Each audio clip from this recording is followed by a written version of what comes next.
Pakistan super লিগে সময়টা ভালো যাচ্ছে না বাংলাদেশের লেগ স্পিনার রিশাদ হোসেনের।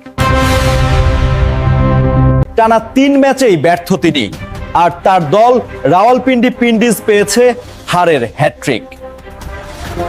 প্রথম 2 ম্যাচে 4 ওভারে 35 রান ও 4 ওভারে 38 রান দেন রিশাদ।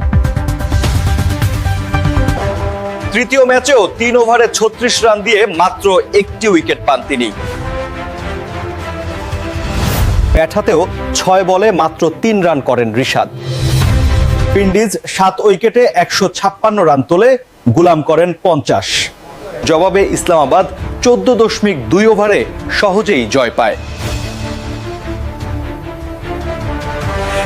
শেষ ওভারে 1টি উইকেট পেলেও 19 রান দিয়ে ম্যাচ থেকে ছিটকে যান রিশাদ। সব মিলিয়ে হতাশার দিন রিশাদের। সবার আগে খবর পেতে লাইক, কমেন্ট, শেয়ার এবং ফলো করুন।